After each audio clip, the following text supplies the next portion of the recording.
নমস্কাৰ দৰ্শক ৰাইজ সকলোকে স্বাগতম জনাইছোঁ জ্ঞান বাৰ্তাৰ আজি এটি জ্ঞানমূলক অধ্যায়লৈ কিয়নো আজি আমাৰ লগত অতিথি হিচাপে আছে ধিং কেবি উচ্চতৰ মাধ্যমিক বিদ্যালয়ৰ এসময়ৰ উপাধ্যক্ষ তথা এজন সাংস্কৃতিবান ব্যক্তি এজন সমাজকৰ্মী লেখক তেখেতৰ কি গুণ নাই মই মোৰ ভাষাৰে তেখেতক বিভূষিত কৰিবলৈ অসমৰ্থ তথাপিও আমাৰ অতিকৈ মৰমৰ অতিকৈ শ্ৰদ্ধাৰ শ্ৰীযুত দিলীপ কুমাৰ নাথ ছাৰক আমাৰ অনুষ্ঠানলৈ স্বাগতম জনাইছোঁ ছাৰ নমস্কাৰ নমস্কাৰ ছাৰ বহুত ধন্যবাদ জনাইছোঁ আপোনাৰ বহুমূলীয়া সময় এটা জ্ঞান বাৰ্তাৰ মাধ্যমেৰে আমি অসমবাসীৰ ৰাইজক যে এটা ব্যতিক্ৰমী এটা অনুষ্ঠান দিবলৈ গৈ আছোঁ যিটো মানে জীৱনজোৰা অভিজ্ঞতা সঞ্চয় আৰু আজি আপোনাৰ জীৱনটোৰ অভিজ্ঞতাসমূহক আমাৰ অসমবাসী ৰাইজৰ বাবে সঞ্চয় কৰিবলৈ পাই মই বাৰুকৈ গৌৰৱ অনুভৱ কৰিছোঁ ছাৰ পোনপ্ৰথমে মই আপোনাৰ পৰা জানিব বিচাৰিম ছাৰ আমি শুনি আহিছোঁ আৰু ঢিঙৰ চৌপাশৰ অঞ্চলত বহুসকল ব্যক্তি মোৰ পৰিচিত তেওঁলোকৰ পৰাও শুনিছোঁ যে আপুনি এজন সুদক্ষ সততাৰে অতিবাহিত কৰা এজন শিক্ষক আছিলে গতিকে ছাৰ মই জানিব বিচাৰোঁ যে এই সততাৰ পৰিভাষাটো আপোনাৰ মনত সঞ্চয় যে হৈছিলে আপোনাৰ মনত সঞ্চয় হওঁতে আপোনাক বাল্যকালৰ পৰাও তথা আপোনাৰ কলেজীয়া জীৱনলৈকে আপোনাক অতিকৈ প্ৰভাৱ বিস্তাৰ কৰা সেই আদৰ্শৱান শিক্ষকসকলৰ সেই আদৰ্শসমূহক আপুনি অকণমান আমাক থুৰতে ক'ব নেকি নমস্কাৰ জনাইছোঁ আজি প্ৰথমতেই মই জ্ঞান বাৰ্তা অনুষ্ঠানলৈ মোৰ ফালৰ পৰা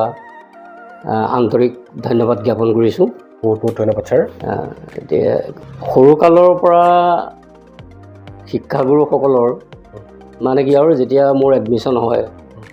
নামভৰ্তি কৰাই যেতিয়া দিয়ে নামভৰ্তি কৰাই দিয়া সময়লৈকেতো শিক্ষাগুৰুসকলৰ কথা নাজানিছিলোঁৱেই যেতিয়া ক্লাছ ষ্টাৰ্ট হৈ গ'ল আৰু যেতিয়া শ্ৰেণীসমূহত পাঠদান আৰম্ভ হৈ গ'ল পাঠদান আৰম্ভ হৈ যোৱাৰ পিছত লাহে লাহে শিক্ষাগুৰুসকলৰ পাঠদানৰ লগত তেখেতসকলৰ ছাত্ৰ ছাত্ৰীৰ প্ৰতি যিটো স্নেহ যিটো মৰম সেই সৰুকালতে কিন্তু সেইটো উপলব্ধি কৰিছিলোঁ বিশেষত যিসকল শিক্ষাগুৰুক পাইছিলোঁ তাৰ ভিতৰতে অৱশ্যে দুগৰাকীমান উল্লেখ কৰিব লাগিব গোটেইখিনিয়ে মোৰ কাৰণে শ্ৰদ্ধাৰ মানে জীৱনৰ পথপ্ৰদৰ্শক মোৰ তাৰে ভিতৰত মই যদি ক'বলৈ যাওঁ মোৰ গাঁৱৰে থানুৰাম দেৱনাথ মোৰ শিক্ষাগুৰু তেখেত প্ৰধান আছিলে প্ৰধান শিক্ষক তেখেতে মানে যেতিয়া পাঠদান দিছিলে তেতিয়া সেই পাঠদান দিয়াৰ সময়খিনিত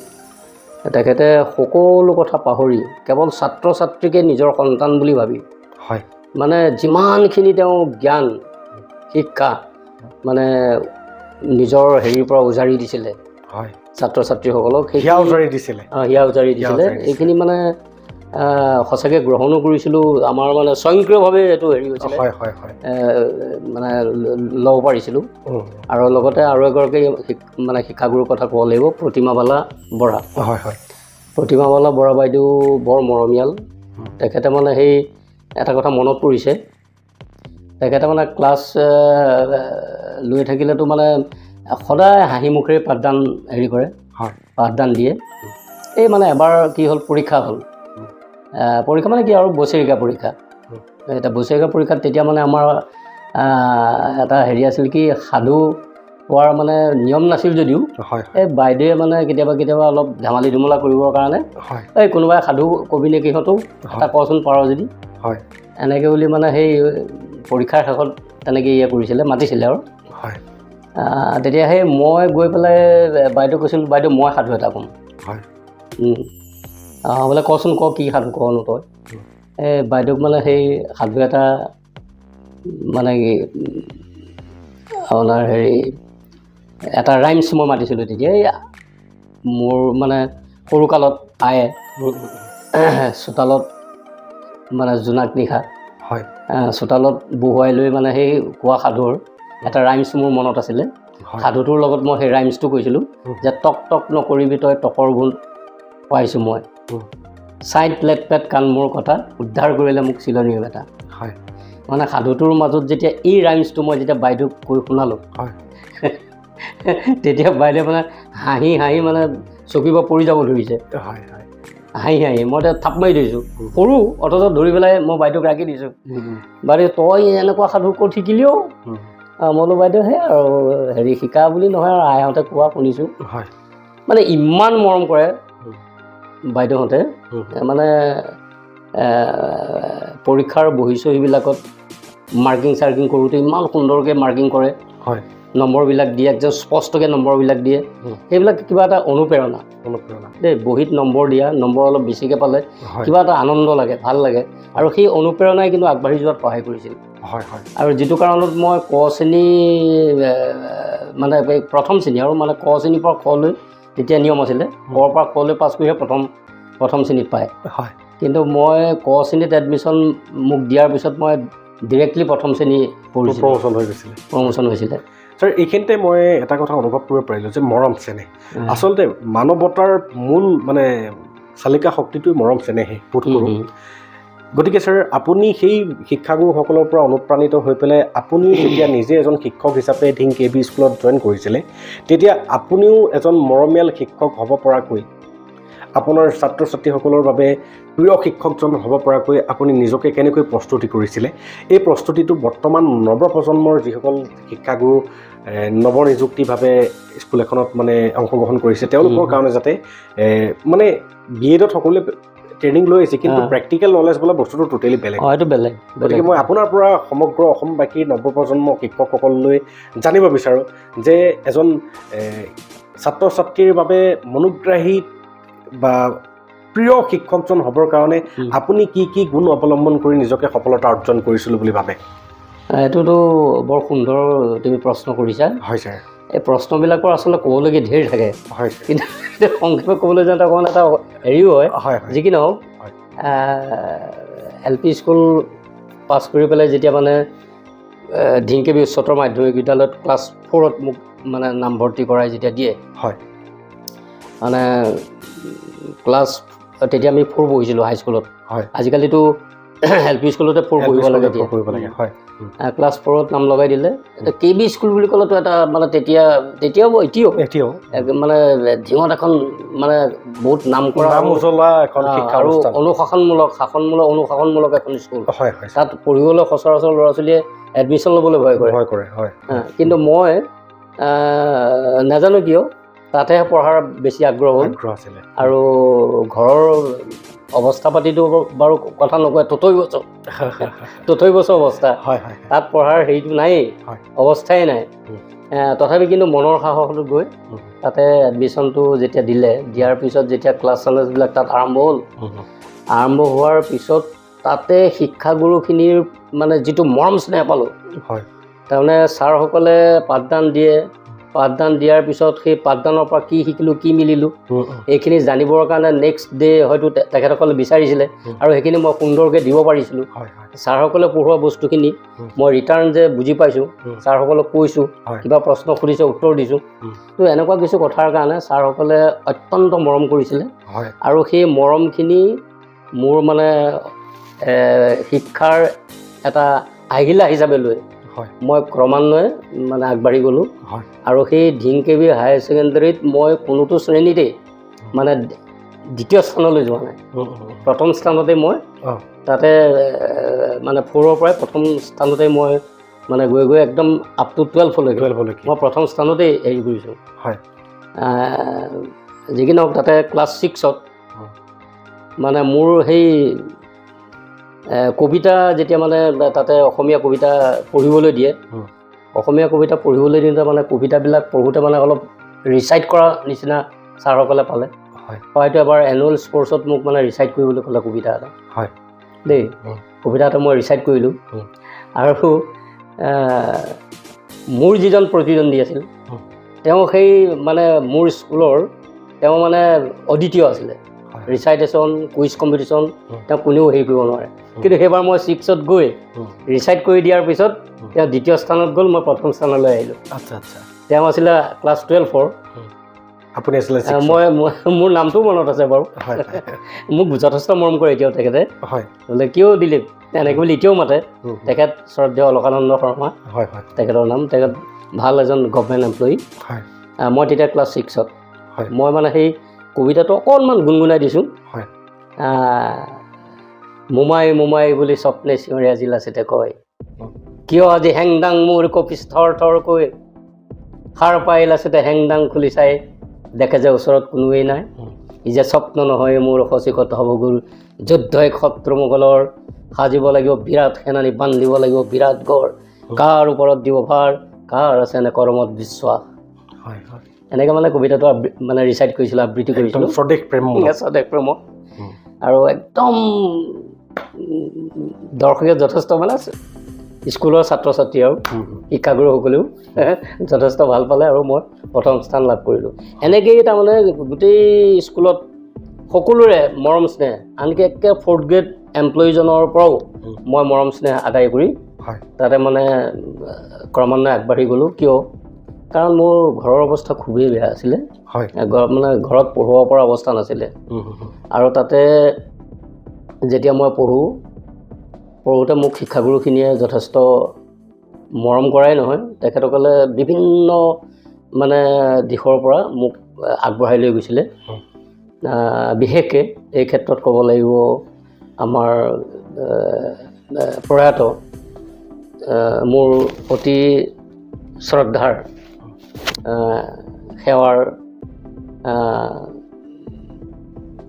মানে প্ৰাক্তন মানে প্ৰয়াত অধ্যক্ষ কনক চন্দ্ৰ কলিতা ছাৰ তেখেতে বহুতখিনি মানে হেৰি কৰিছিলে মৰম কৰিছিলে আৰু মই এটা ভাল ৰিজাল্ট কৰাৰ এটা মানে হেৰি আছিলে ষ্টেণ্ড কৰাৰ এটা পজিশ্যনত আছিলোঁ সেইটো কাৰণে ছাৰে নি পেলাই মোক মানে হাইস্কুলৰ সেই যি আমাৰ হোষ্টেল আছে আমাৰ কেবিৰ যিখন হোষ্টেল আছে সেই হোষ্টেলতে ছাৰে খৰচা পাতি দিয়াই পেলাই মোক তাতে ৰাখিছিলে কিন্তু মোৰে দুৰ্ভাগ্য মোৰ পৰীক্ষাৰ ঠিক মানে আগে এনেকুৱা জ্বৰ হৈ গ'ল মানে ভীষণ জ্বৰত 103 ডিগ্ৰী জ্বৰত মই পৰি গ'লোঁ যিটো কাৰণে মানে মই স্কুলে আশা কৰা মতে ৰিজাল্ট কৰিব নোৱাৰিলোঁ তথাপি ভাল ৰিজাল্টেই হৈছে মোৰ আৰু হায়াৰ ছেকেণ্ডেৰীও ঠিক তেনেকৈ মই ষ্টেণ্ড কৰা এটা হেৰি আছিলে কিন্তু এই অসম আন্দোলনৰ কাৰণে মানে কি মোৰ আচলতে কপালখনে বেয়া ক'বলৈ গ'লে মই তেতিয়াও যথেষ্টখিনি গোটেই অল আছামত মোৰ 11 পজিশ্যন হৈছে মানে মই কটনত যেতিয়া যাওঁ এডমিশ্যন ল'বৰ কাৰণে খা খবৰ কৰিবলৈ আৰ্য বিদ্যাপীঠত যাওঁ তেতিয়াতো মই ধুনীয়াকৈ হেৰি মানে গোটেই কথাখিনি গম পাওঁ আৰু কিন্তু এডমিশ্যন মোৰ আচলতে তাত ঘৰৰ মানে হেৰিৰ কাৰণে আৰ্থিক অৱস্থাৰ কাৰণে মই লোৱা নহ'ল মই নগাঁও কলেজতে পিছত মানে ডিগ্ৰী কমপ্লিট কৰিব লগা হ'ল যি কি নহওক এই শিক্ষাগুৰুখিনি কিংকেবি উচ্চতৰ মাধ্যমিক বিদ্যালয়ৰ প্ৰতিজন শিক্ষক এই শিক্ষকখিনিৰ যিটো মৰম স্নেহ আচলতে সঁচাকৈ শিক্ষাগুৰুসকলৰ তাৰমানে বৰ্তমানৰ শিক্ষাগুৰুখিনিৰ কথা মই ক'বলৈ নাযাওঁ কিন্তু মোক পঢ়োৱা কালৰ শিক্ষাগুৰুখিনিৰ যিটো মানে হেৰি কি কওঁ মনৰ যিটো গতি আৰু যিটো চিন্তা তেওঁলোকৰ পাৰিবাৰিক কিবা যে সমস্যা বা তেওঁলোকৰ কিবা ঘৰুৱা কিবা আছে সেই কথাটো আমাৰ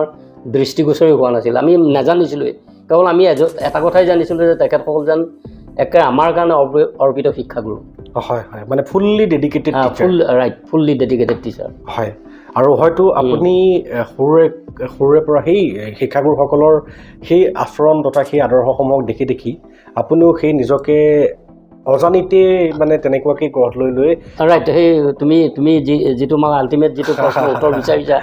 সেই কথাটো ক'বলৈ গৈ মই এইখিনি কৈছোঁ মানে তেখেতসকলৰ যিটো হেৰি মানে সমাজৰ প্ৰতি দেশৰ প্ৰতি যিটো মানে দেশৰ সমাজৰ উত্তৰণৰ ক্ষেত্ৰত তেখেতসকলৰ যিটো মানে মনৰ গতি বা ভূমিকা শিক্ষক হিচাপে এইটো মোৰ মানে হৃদয়ংগম হৈছিল আৰু সেইকাৰণে মই নিজেও মই অৱশ্যে এগ্ৰিকালচাৰ ডিপাৰ্টমেণ্টতো মোৰ এপইণ্টমেণ্ট লেটাৰ আহিছিলে কিন্তু মই তাত চাকৰি কৰিবলৈ গ'লোহেঁতেন হয়তো কিন্তু নগ'লোঁ এইটো এটা কথা গুৰুসকলৰ মৰম স্নেহ আৰু নিজে শিক্ষক হোৱাৰ এটা হেঁপাহ আৰু তেওঁলোকৰ সান্নিধ্যতে কৰ্ম মানে তেখেতসকলৰ ফালৰ পৰা তাৰমানে আমাৰ অধ্যক্ষ কনক কলিতা ছাৰে ষ্টাফৰ এজন শিক্ষাগুৰু মোৰ শিক্ষাগুৰু পঠাই দিছে যে দিলীপক লৈ আহা মাতি পেলাই মই তেতিয়া আছিলোঁ নগাঁৱত তাৰমানে নগাঁৱত আছিলোঁ মানে ছাৰে বোলে হেৰি তাক লৈ আহ আমাৰ স্কুলতে সি কৰক শিক্ষকতা নহ'লে সি কেনিবা গুচি যাব ছাৰে মানে এদিন গৈ পেলাই মোক হাতত মানে থাপ মাৰি 9:30 বজাত ধৰিছে আৰু ৰুমত গৈ পেলাই বোলে তই এতিয়া ব'ল বোলে মোৰ লগত বোলো ক'লৈ যাব লাগে বোলে স্কুললৈ যাব লাগে তোক ছাৰে মাতিছে বোলো কিয় মাতিছে ছাৰ বোলে এইবিলাক মই নাজানো তই ব'ল এতিয়া আৰু ছাৰৰ লগতে আহিলোঁ যেনিবা আহি তাৰপিছত সেই শ্ৰদ্ধাৰ কনক কলিতা ছাৰ অধ্যক্ষ তেখেতে মানে গোটেই এপইণ্টমেণ্টৰ হেৰিটো ব্যৱস্থাটো কৰি দিছে মানে হেল্প কৰি দিছে আৰু গোটেইখিনি আৰু ময়ো যথেষ্ট হেৰি কৰিছোঁ এপইণ্টমেণ্ট লেটাৰ সেই সময়ৰ মানে 1985ত মোৰ এপইণ্টমেণ্ট মানে 2 মাৰ্চত এপইণ্টমেণ্ট লেটাৰ ইছ্যু হৈছে সেই সময়খিনিত তাৰমানে বিনা পইচাত এপইণ্টমেণ্টটো বৰ সহজ নাছিলে সেইকাৰণে বহুত কষ্ট কৰিব লগা হৈছে আৰু এই ক্ষেত্ৰত মই এটা কথা ক'ব লাগিব কিন্তু যে মুকুট শৰ্মা এই মুকুট শৰ্মা ছাৰ কিন্তু যিমান যিয়ে কওক যিয়ে নকওক নাজানো কিন্তু তেখেতৰ এইটো এটা মই ভাল গুণ বুলি কৈছোঁ যে তেখেতে যেতিয়া মোৰ হেৰি চাৰ্টিফিকেটখন দেখা পালে মাৰ্কশ্বিট আৰু চাৰ্টিফিকেট মানে তেখেতৰ হাতলৈ আকৌ কেনেকৈ গ'ল মানে মোৰ এগৰাকী মানে সম্পৰ্কীয় নহয় চিনাকি ভিনদেউ এই ভেটিয়নিৰ শ্ৰী দামোদৰ শইকীয়া তেখেতে কৈছে এতিয়া প্ৰয়াত এই দামোদৰ শইকীয়া ভিনদেউৱে তাৰমানে তেখেত OC আছিলে হেৰিৰ এই নগাঁও পুলিচ ৰিজাৰ্ভৰ তেখেতৰ ল'ৰাবিলাক মই পঢ়াইছিলোঁ সেই সূত্ৰে চিনাকি ছাৰে বোলে এই কি ভিনদেউৱে বোলে হেৰি হ'ব তোৰ চাকৰি তই চিন্তা কৰিব নালাগে তই ঘূৰিব নালাগে ইমান দৌৰি ঘূৰিব নালাগে দে তোৰ এপইণ্টমেণ্ট লেটাৰ আৰু হেৰি দে চাৰ্টিফিকেট দে আৰু এপ্লিকেশ্যনখন দে মই ঠিক কৰি দিম বুলি মানে সেই ভিনদেউৱে মোৰ পৰা বস্তুখিনি লৈ গ'ল লৈ গৈ পেলাই ছাৰক দিলেগৈ মুকুট শৰ্মা ছাৰক ছাৰে তাৰপিছত বোলে মই ল'ৰাটো এপাক চাওঁ এই বুলি ক'লে কওঁতে তাৰপিছত মই যেনিবা মানে ছাৰক লগ কৰা নহ'ল আৰু ছাৰক লগ কৰা নহ'লেও কিন্তু মুকুট শৰ্মা ছাৰে DPI ছাৰলৈ লিখি দিলে এপইণ্টমেণ্টৰ কাৰণে কাৰণ পইচা লাগে দিবলৈ মই পইচা ক'ৰ পৰা দিওঁ গতিকে মুকুট শৰ্মা ছাৰে DPI ছাৰলৈ মানে হেৰি কৰি দিলে এখন মানে হেৰি লিখি দিয়াতে DPI ছাৰে তাৰপিছত মাতি পঠালে মই গ'লোঁ DPI ছাৰে মানে দৰ্জাৰ সন্মুখত মই ৰৈ আছিলোঁ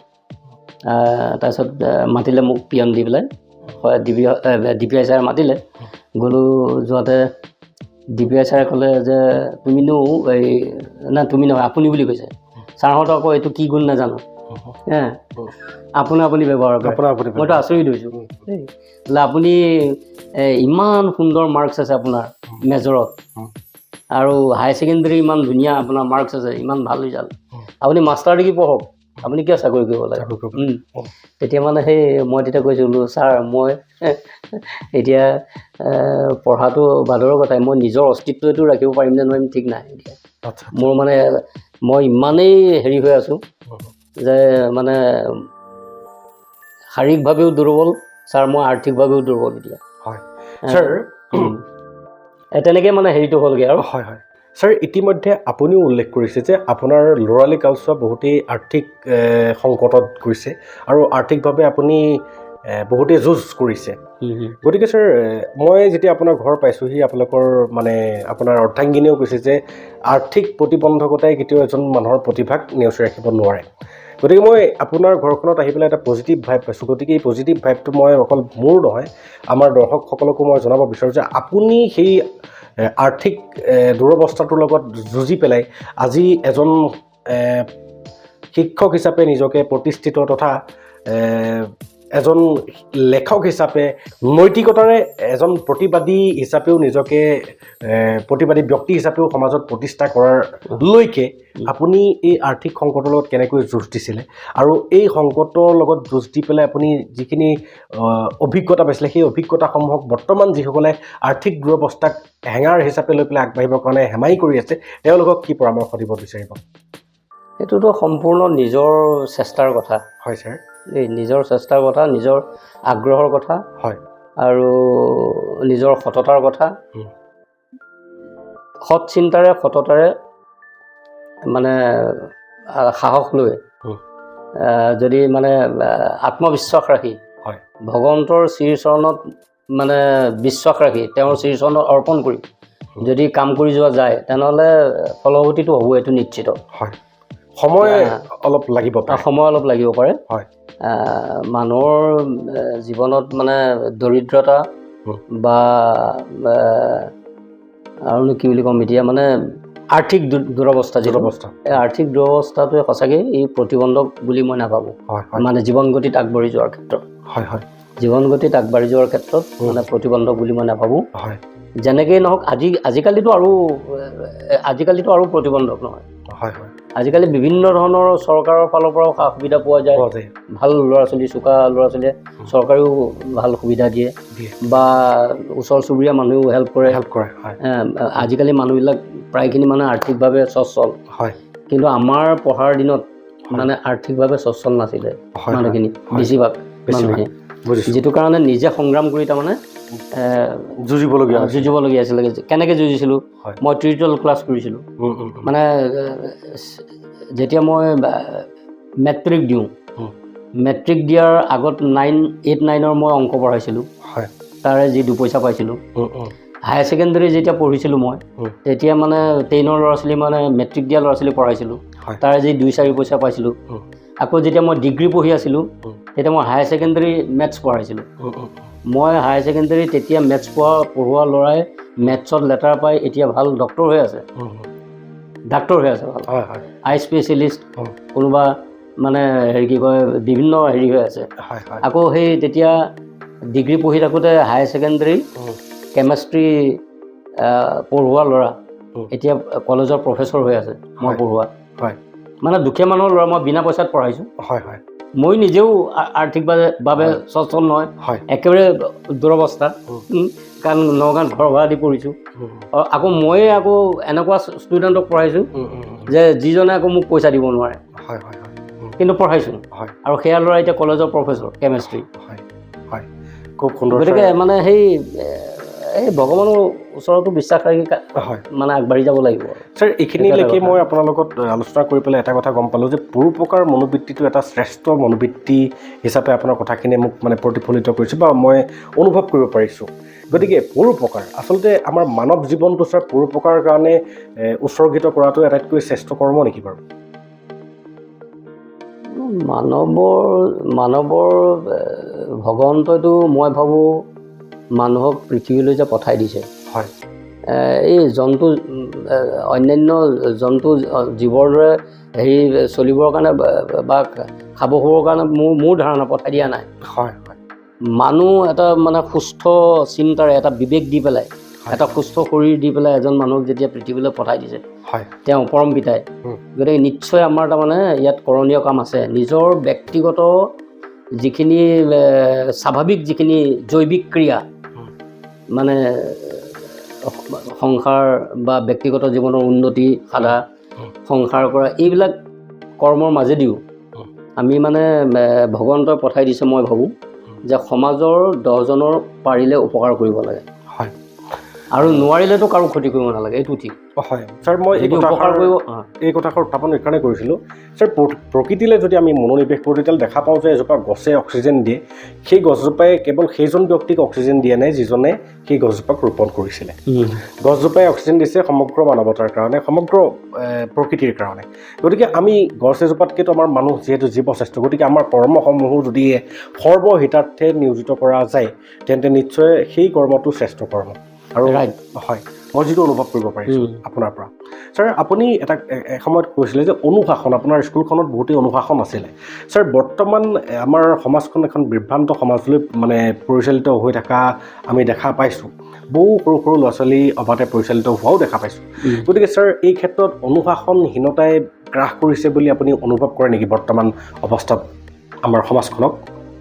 এইটোতো হয় কথাটো মানে মানুহ ব্যক্তিগতভাৱেও অনুশাসিত হ'ব লাগে আৰু সামাজিকভাৱেও অনুশাসিত হ'ব লাগে অনুশাসনবদ্ধ ব্যক্তিয়েহে মানে নিজৰ জীৱনক প্ৰগতি দিব পাৰে আৰু সমাজকো কিবা দিব পাৰে মই যিটো ভাবোঁ আৰু সমাজৰ কল্যাণৰ কথা চিন্তা কৰা ব্যক্তিয়ে বহু সময়ত নিজৰ ব্যক্তিগত বা পাৰিবাৰিক স্বাৰ্থ ত্যাগ কৰে মানে অট'মেটিক হৈ যায় খুব ধুনীয়া পইণ্ট এইটো খুব ধুনীয়া পইণ্টৰ কথা কৈছে অট'মেটিক হৈ যায় এইটো মানে যাৰ মানে মনত এটা সততা সাধুতা আৰু মানে মানৱৰ প্ৰতি এটা প্ৰেম আছে, হয় সেই ব্যক্তিৰ মানে সমাজৰ কাৰণে অট'মেটিক স্বাভাৱিকভাৱে আগবাঢ়ি যায়। হয় হয় হয় তেনেকুৱা উদাহৰণ মোৰ জীৱনত আছে ধেৰ তেনেকুৱা। হয় হয় আৰু বৰ্তমান আমাৰ সমাজখনক সুসংগঠিত বা যিটো মূল খুঁটিৰ পৰা সমাজখন উঠি ভাঙি গৈ পেলাই বৰ্তমান 2026 চনৰ এই সমাজখন পালেগি। গতিকে এই ক্ষেত্ৰত আপোনাসৱৰ দৰে ৰিটায়াৰ্ড শিক্ষকসকল তথা সমাজৰ গুণী জ্ঞানী ব্যক্তিসকলে আকৌ বৰ্তমানৰ সমাজখনক মূল খুঁটিলৈ ঘূৰাই নিবৰ কাৰণে নিশ্চয় কৰণীয় আছে। গতিকে ছাৰ, আপুনি বৰ্তমান লেখা মেলাৰ লগত জড়িত আৰু লেখা মেলাই নিশ্চয় সেই তেনেকুৱা কিছুমান কৰ্মকে নিৰূপণ কৰাবৰ কাৰণে গৈ আছে। গতিকে মই জানিব বিচাৰোঁ যে বৰ্তমান আপুনি ধিং অঞ্চলত আপোনাৰ সহকৰ্মীসকলেই হওক বা আপোনাৰ গাঁৱৰ বিভিন্নজন ব্যক্তিৰ সান্নিধ্যত আপোনালোকৰ নিজৰ সমাজখনকে এখন আদৰ্শ সমাজ হিচাপে গঠন কৰাৰ ক্ষেত্ৰত কি কি ভূমিকা পালন কৰিছে আৰু কোনটো ক্ষেত্ৰত আপোনালোকে ফলপ্ৰসূতা অৰ্জন কৰিছে বুলি অনুভৱ কৰে? এতিয়া কাম কৰি যাওঁতেতো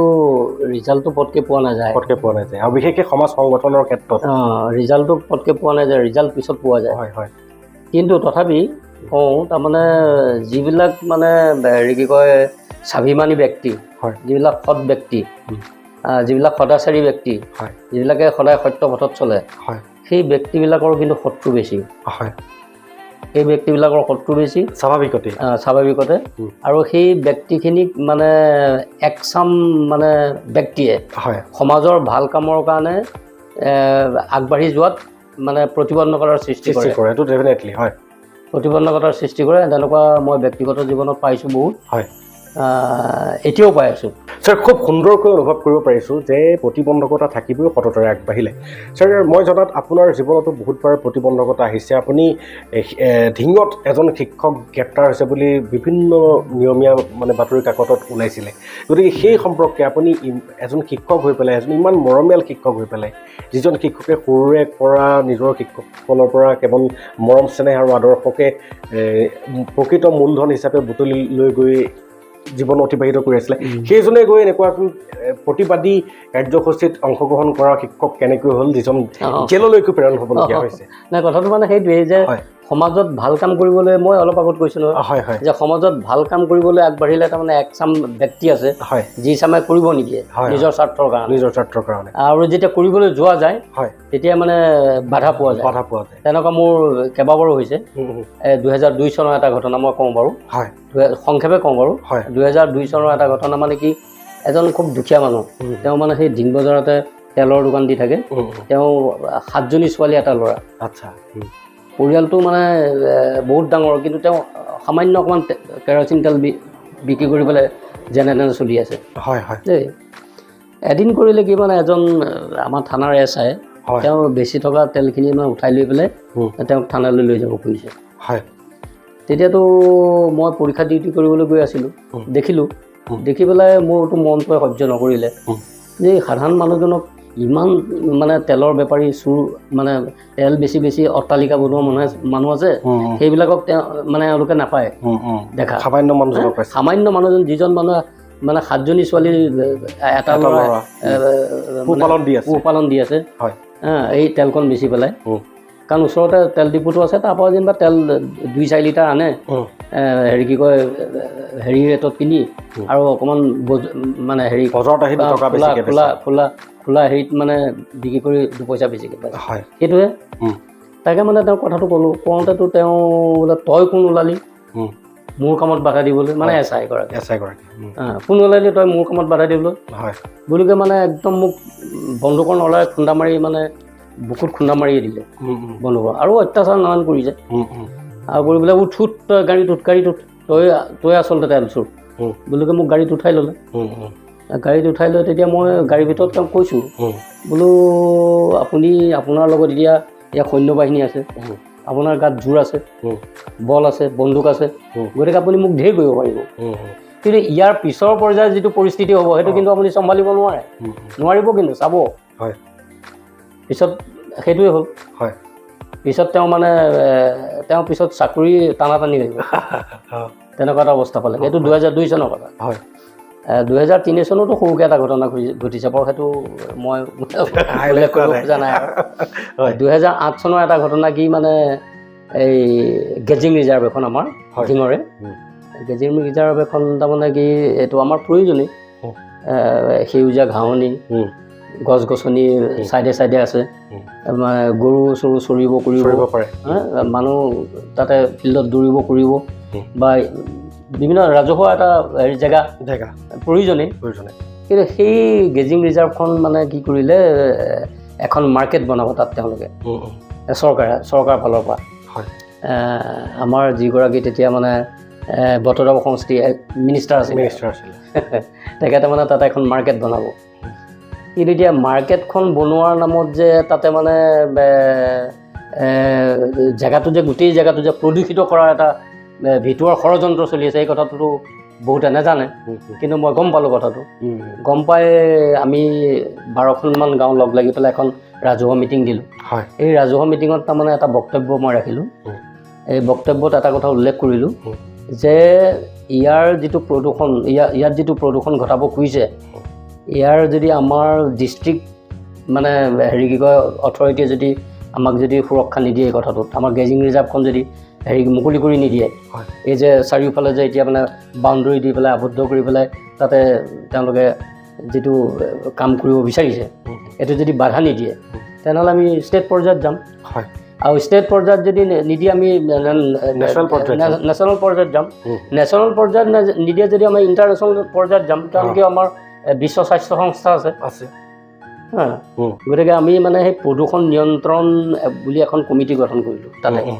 খুব সুন্দৰ সেই প্ৰদূষণ নিয়ন্ত্ৰণ কমিটিখন গঠন কৰি পেলাই তাতে মানে সেই প্ৰদূষণ নিয়ন্ত্ৰণ কমিটিয়ে এইটো হেৰি কৰিব কামখিনি হাতত ল'ব বুলি কৈ মানে এটা সিদ্ধান্ত এটা হ'ল হোৱাৰ পিছত তাৰমানে মিটিংখন যেতিয়া ভাগিল তাতে মানে সন্ধ্যা গৈ পেলাই কোনোবাই সেই ৱাল চোৱালবিলাক ভাগি পেলালে ৱাল চোৱালবিলাক যেতিয়া ভাগি পেলালে মানে এতিয়া ৱাল চোৱাল ভাগাত তাৰমানে মই জড়িত বুলি মোৰ ওপৰত কেছ হৈ গ'ল কেছ দি দিলে কেছ দিলে কিন্তু আল্টিমেট ৰিজাল্টটো হেৰিয়ে হ'ল কাৰণ মই উইনাৰ হৈ আহিলোঁ তেওঁলোকৰ পক্ষৰ কিজনে মানে পিছত কম্প্ৰমাইজ কৰিবলৈ বাধ্য হ'ল আৰু কম্প্ৰমাইজ কৰিবলৈ বাধ্য হওঁতে তেতিয়া মানে চৰকাৰী উকিলক কৈছিলোঁ আৰু আমাৰ ফালৰ পৰা যিগৰাকী উকিল ধৰা হৈছিলে মই কৈছিলোঁ যে মইতো ইয়াত কম্প্ৰমাইজত চহী নকৰোঁ মইতো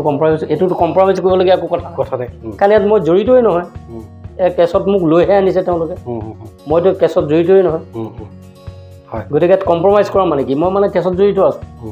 গতিকে মই মানে সেই কম্প্ৰমাইজিং লেটাৰত চহী নকৰাকৈ মই মুক্ত হৈ আহিলোঁ মানে কি কথাটো হ'ল মোক মানে ৰাতি 1 বজাত ঘৰৰ পৰা এৰেষ্ট কৰি লৈ গৈছে ৰাতি 1 বজাত ঘৰৰ পৰা উঠাই লৈ গৈছে এই যিটো মানে হেৰি হ'ল গতিকে এই কথাসমূহৰ পৰা এটা কথা ছাৰ বুজি পালোঁ মই কওঁতে মানে কথাখিনি মোৰ আৱেগটো জড়িত এইটো কাৰণে মই কথাখিনি ভালকৈ ক'ব পৰা এনেকৈ অনুভৱ কৰিব পাৰিছোঁ বৰ দুখ পাইছোঁ এই কেছটোত ছাৰ বহুত কষ্ট পাইছোঁ মোৰ ঘৰৰ মানুহেও কষ্ট পাইছে কাৰণ ৰাতি 1 বজাত যেতিয়া উঠাই লৈ গুচি গৈছে ধেমালি কথা নহয় নহয় ছাৰ এইখিনিৰ পৰা মই এটা কথা অনুভৱ কৰিব পাৰিছোঁ যে আমাৰ চৌপাশে যদিহে এনেকুৱা অনৈতিক বুলিয়ে কৈছোঁ কৰ্মকাণ্ড চলি থাকে তেন্তে সেই অনৈতিক কৰ্মকাণ্ড সেই লাগিলে কোনোবা মিনিষ্টাৰে কৰক বা কোনোবাই বহুত ডাঙৰ মানুহেই নকওক কিয় সেই অনৈতিক কৰ্মকাণ্ডৰ এগেইনষ্টে মাত মাতিবৰ কাৰণে আমি সদায় সক্ষম হ'ব লাগিলে ভৱিষ্যতে কোৰ্ট কাছাৰীলৈ যাবলগীয়া নহওক কিয় ছাৰ সত্যৰ পথত থকা মানুহে সত্যৰ ক্ষেত্ৰত সদায় প্ৰতিবাদ কৰিব লাগে আৰু এইখিনিতে এজন জীৱনজোৰা অভিজ্ঞতাৰে পৰিপুষ্ট ব্যক্তিৰ সেই জীৱনৰ অভিজ্ঞতাসমূহকে আমাৰ সমাজত স্থাপন কৰিবলৈ গৈ এই কথাষাৰ কৈছোঁ যে চৌপাশে ঘটি থকা দুৰ্নীতিসমূহৰ এগেইনষ্টত যদিহে আজি আপুনি মাত মাতিব নোখোজে মই মাত মাতিব নোখোজোঁ তেন্তে সেই ব্যক্তিসকলে আমাৰ সমাজখনক কালৰ গ্ৰাসত আজি যিটো ভয়াৱহ বিভ্ৰান্ত এখন সমাজৰ সৃষ্টি কৰিছে হয়তো আগন্তুক পৰ্যায়ত তাতকৈও বেছি এখন নাই এইটো একদম ৰাইট এতিয়া কাৰণ এতিয়া এনেকুৱা দেখা গৈছে যাৰ পইচা আছে তাৰে মান আছে যাৰ পইচা আছে তাৰে সন্মান আছে এতিয়া চকুৰ আগত দেখি থকা কথা যিসকল মানে প্ৰকৃত শিক্ষিত বিবেকবান মানে বুদ্ধিবান ব্যক্তি সৎ ব্যক্তি সেইসকলৰ সমাজত স্থানেই নোহোৱা এইটো একদম সত্য কথা এইখিনিতে মোৰ ঠিক কথা এইখিনিতে মোৰ মনত পৰিলে লক্ষ্মীনাথ বেজবৰুৱা ডাঙৰীয়াও কিবা এটা লেখনিত লিখিছিলে যে গৰুৰ প্ৰত্যেক গৰু চুৰ হ'লেও বোলে সমাজত আগস্থান পায় আৰু আজি দেখাও যায় যে আমাৰ সমাজত যদিহে কিবা এখন বোলে ৰাজহুৱা অনুষ্ঠান তাত যিজনে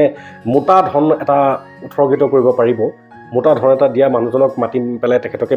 বৰফুলৰ গামোচাখন পিন্ধোৱা হয়। লাগিলে তেখেত নৈতিকভাৱে তেখেতৰ কোনো মানে নৈতিকতা নাথাককেই, তেখেতৰ কোনো শিষ্টাচাৰ নাথাককে, লাগিলে সেই পইচা তেখেতে কিবা এটা দুৰ্নীতি কৰিয়ে নানক কিয়। গতিকে আমাৰ সমাজখন ৰসাতলে যোৱা এখন সমাজ, আৰু এই ৰসাতলে যে সমাজখন গৈ আছে তাৰ বাবে দায়ী আচলতে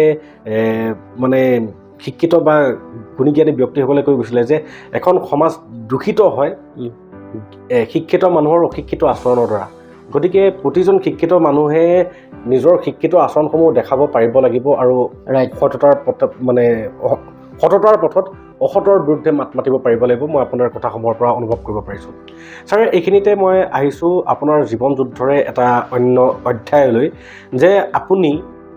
এজন পিতৃ হিচাপে সফল পিতৃ মই জানিব পৰা মতেদি আপোনাৰ 5টি সন্তান আৰু 5টি সন্তান আপুনি তেওঁলোকক খুটি খাব পৰাকৈ বুলিয়ে কৈছোঁ আৰু আমাৰ থলুৱা ভাষাৰে গোটেইকেইজনকে আপুনি নিজৰ ভৰিত মানে থিয় হ'বৰ কাৰণে যোগ্যৱান কৰি তুলিছে। গতিকে 5টি সন্তানক চৰকাৰৰ বিভিন্ন দপ্তৰত এটা ভাল উচ্চ মানদণ্ডৰ চাকৰিত মকৰল হোৱালৈকে এজন পিতৃয়ে নিজৰ ধৰ্ম পালন কৰাটো এজন আদৰ্শ পিতৃৰে এটা গুণ। গতিকে আপুনি নিজকে সেই আদৰ্শৱান পিতৃজন হোৱাকৈ নিজকে প্ৰস্তুত কৰোঁতে কেনেকুৱাভাৱে প্ৰস্তুত কৰিছিলে, আৰু সেই গুণসমূহক যদিহে বৰ্তমান আমাৰ সমাজৰ লগত শ্বেয়াৰ কৰে তেন্তে মই ভাবোঁ যে আমাৰ সমাজৰ যিসকল বৰ্তমান পিতৃস্বৰূপে নিজকে পিতৃৰ সুখ পাইছে সেই ব্যক্তিসকলেও নিজকে এসময়ত গৈ আপোনাৰ দৰে আদৰ্শৱান পিতৃ হ'বলৈ যাতে প্ৰয়াস কৰি তেওঁলোকেও যাতে সফলতা অৰ্জন কৰে। এইটো একদম ধুনীয়া তুমি এটা প্ৰশ্ন বুলিয়ে কৈছোঁ আৰু ভাল প্ৰশ্ন এটা কৰিছে, ভাল লাগিছে কথাটো। বৰ্তমান সমাজৰ কাৰণে খুবেই প্ৰয়োজন, কাৰণ আমি এতিয়া অভিভাৱক অভিভাৱিকাসকল পিতৃ মাতৃসকল তাৰমানে অলপ বেছি কৃত্ৰিমতালৈ আগবাঢ়ি গৈ আছোঁ। কিয় কৈছোঁ, কাৰণ এতিয়া মই যদি মানে ধৰক এজন শিক্ষক, তেনেহ'লে মোৰ ল'ৰাটোক বনাব বিচাৰিছোঁ মই হাকিম। এটা কথা কৈছোঁ, মানে সেই যিটো মানে এইটো মই বেয়া বুলি কোৱা নাই, কিন্তু যে মানে মই যিটো কৰিব নোৱাৰিলোঁ সেইটো মোৰ সতি সন্তানৰ যোগেদি মানে পূৰ কৰিবলৈ বিচৰাটো, পূৰ কৰি পেলাই মই সন্মান আনিব বিচৰাটো কিন্তু ভাল কথা নহয়। খুব ধুনীয়া ভাল কথা নহয়। যিটো কাৰণে ল'ৰা ছোৱালীখিনিৰ মানে পঢ়া শুনা বা জীৱন গতিত মানে প্ৰগতিত বাধা পৰে। মই যিটো প্ৰেক্টিকেলি মানে অনুভৱ কৰিছোঁ আৰু মানে কাৰণ সকলোৰে ইণ্টাৰেষ্ট বেলেগ ল'ৰা ছোৱালী, মই যিটো মোৰ 38 বছৰৰ শিক্ষকতাৰ অভিজ্ঞতা আৰু অভিভাৱক হিচাপে মানে পিতৃ হিচাপে যিটো মোৰ অভিজ্ঞতা, সেই অভিজ্ঞতাৰ পৰা মই ক'ব খুজিছোঁ যে ল'ৰা ছোৱালীক মানে পঢ়া শুনাৰ ক্ষেত্ৰত আমি মাক দেউতাকে যিমান প্ৰেছাৰ দিওঁ আজিকালি, আচলতে সিমান প্ৰেছাৰ দিব নালাগে। তেওঁলোকৰ বিবেকে বা তেওঁলোকৰ মগজুৱে কিমানখিনি ল'ব পাৰে সেইটো চাব লাগিব। তেওঁলোকৰ পঢ়াৰ প্ৰতি আগ্ৰহ সেই সময়খিনিত আছেনে নাই, যিখিনি সময়ত খটিয়াই আছোঁ, পঢ়িবলৈ কৈ আছোঁ যে পঢ়, কিন্তু সেই সময়খিনিত সেই পোনাকণটোৰ বা মানে ছোৱালীগৰাকী বা ল'ৰাটোৰ মানে পঢ়াৰ তাৰ আছে নাই, মনোযোগ শক্তিটো, মনটো আছে নে নাই, পঢ়িবলৈ ইচ্ছা আছে নে নাই সেই সময়টোত। গতিকে গোটেই কথাবিলাক চালি জাৰি চাইহে মানে পঢ়াৰ ক্ষেত্ৰত আগুৱাই লৈ যাব লাগে। পঢ়া বস্তুটো আচলতে খুব সহজো খুব টানো। বহুত ল'ৰা ছোৱালী এতিয়া ইনবৰ্ণ মানে এটা বিবেক বুদ্ধি লৈ তেওঁলোকে সহজতে কেপচাৰ কৰে, সেইটো কথাও বেলেগ। কিন্তু সকলো 90% ল'ৰা ছোৱালী তেনেকুৱা নহয়, 95% ল'ৰা ছোৱালী তেনেকুৱা নহয়। 95% ল'ৰা ছোৱালীক আমি মানে শিক্ষা দি তেওঁলোকক বনাব লাগিব। বনাবলৈ যাওঁতে তেওঁলোকৰ মনস্থিতিটো চাব লাগিব। কোনখিনি সময়ত পঢ়ি তেওঁ ভাল পায় সেইখিনি সময়ত পঢ়িবলৈ দিব লাগিব। কোনো সময়ত তেওঁ খেলিবলৈ ভাল পায় বা খেলিবলৈ বিচাৰিছে সেইখিনি সময়ত খেলিব দিব লাগিব। মানে গ্ৰেজুৱেল ডেভেলপমেণ্টটোহে স্থায়ী, মই যিটো ভাবোঁ। কাৰণ কিয়, মই মোৰ নিজৰ সতি সন্তানৰ ক্ষেত্ৰত পাইছোঁ, ক'বলৈ বেয়াও লাগিছে, দুখ নধৰিব। মানে এতিয়া মোৰ সৰু ছোৱালীজনী যিজনী এতিয়া মানে তাই সংস্কৃতৰ হেড অফ দি ডিপাৰ্টমেণ্ট কলেজৰ, তাইতো মেট্ৰিক যেতিয়া দিয়ে, মেট্ৰিক দিয়া আগমুহূৰ্তত তাই ৰোল নম্বৰ আছিল 16। তাইৰ লগৰ ছোৱালীবিলাক মানে কোনেও আমাৰ ছাৰৰ ছোৱালী ইমান মানে কোনো গুৰুত্বই নিদিয়ে। কাৰণ মই নিজে এজন এতিয়া নিজৰ কথা ক'বলৈ অলপ দিগদাৰিও লাগে গম পাইছোঁ শিক্ষক হিচাপে মই প্ৰতিষ্ঠিত শিক্ষক আৰু ল'ৰা ছোৱালীক অত্যন্ত মানে বুজি পোৱাকৈ সুন্দৰকৈ মই পঢ়াব পাৰোঁ আৰু ল'ৰা ছোৱালীয়ে যথেষ্ট মোক শ্ৰদ্ধা ভক্তিও কৰে সেইকাৰণে আৰু সিহঁতেও মানে তেনেকৈ ভাবে যে ছাৰ ইমান চোকা ছাৰৰ ছোৱালী কোৱা ৰোল নম্বৰ 16 তাৰমানে তাই পিছৰ 4খন বেঞ্চৰ পিছত বহে লগৰ ছোৱালীৰ লগত বহিব নোৱাৰে তাই সাহসেই নাই বহিবলৈ বা বহিবও নিদিয়ে কিন্তু সেয়া ছোৱালী মই কিন্তু তেতিয়া ডিছকাৰেজ হোৱা নাছিলোঁ মই কিন্তু তাই ঘৰত আহি কেতিয়াবা কান্দে মই তেতিয়া কৈছিলোঁ বোলো হেৰি নহয় এই সময় আছে সময় পাৰ হৈ যোৱা নাই গতিকে লাহে লাহে আগবাঢ়ি গৈ থাকাচোন বাৰু কিন্তু সেয়া ছোৱালী গৈ পেলাই এতিয়া HOD হৈ আছে কিন্তু তাইৰ লগৰ ছোৱালী কোনোবা হয়তো LP স্কুলৰ টিচাৰ কোনোবা হায়াৰ ছেকেণ্ডেৰী টিচাৰ হৈ আছে এইখিনিতে এটা কথা ছাৰ মোৰ মনত পৰিলে বুদ্ধদেৱৰ কথা বুদ্ধদেৱেও জীৱনৰ অন্তিমটো বাক্য কৈছিলে আপদিপো পাব মানে নিজৰ পোহৰ নিজে হোৱা আৰু সেই নিজৰ পোহৰ নিজে হ'বলৈ চেষ্টা কৰা ব্যক্তিজনেহে গৈ পেলাই প্ৰকৃত গন্তব্যস্থানৰ অধিকাৰী হয় আৰু তাক বাই ফ'ৰ্চ যদি আমি কৰিবলৈ চাওঁ তেতিয়াহ'লে দৰ্শক ৰাইজ বাই ফ'ৰ্চ কৰিবলৈ চোৱাটোত হয়তো মৰহি যাবও পাৰে তেনেকুৱা এটা গছৰ পুলিৰ দৰে গতিকে আমি আমাৰ শিক্ষাগুৰু শ্ৰদ্ধাৰ শিক্ষাগুৰু ছাৰৰ কাষৰ পৰা তেখেত এজন সফল ব্যক্তি সফল পিতৃ বিশেষকৈ কিয়নো তেখেতে নিজৰ 5টি সন্তানকে উচ্চ পদস্থ বিষয়া হিচাপে প্ৰতিষ্ঠিত কৰিবৰ কাৰণে সক্ষম হোৱা এজন ব্যক্তি আজিৰ সমাজৰ দৃষ্টিৰে যদি চাওঁ এজন শিক্ষকৰ পুতেকহে এজন শিক্ষকৰ তেনেকুৱা কিন্তু তেখেতে সাধাৰণ এজন শিক্ষক হৈও অসাধাৰণ এটি কাম কৰি থৈছে 5টা সন্তানক প্ৰতিষ্ঠিত হিচাপে প্ৰতিষ্ঠা কৰাৰ ক্ষেত্ৰত গতিকে ছাৰ আপোনাৰ এই পৰামৰ্শসমূহে আমাৰ অসমৰ তথা আমাৰ দৰ্শক ৰাইজসকলক নিশ্চয় উপকৃত কৰিব বুলি মই অনুভৱ কৰিব পাৰিছোঁ ছাৰ আমি সৰুতে শুনিবলৈ পাইছিলোঁ যে প্ৰতিজন সফল পুৰুষৰ আঁৰত এগৰাকী নাৰী থাকে আৰু প্ৰতিজন অসফল পুৰুষৰ আঁৰতো এগৰাকী নাৰীয়ে থাকে আৰু ছাৰ আপুনি যিহেতু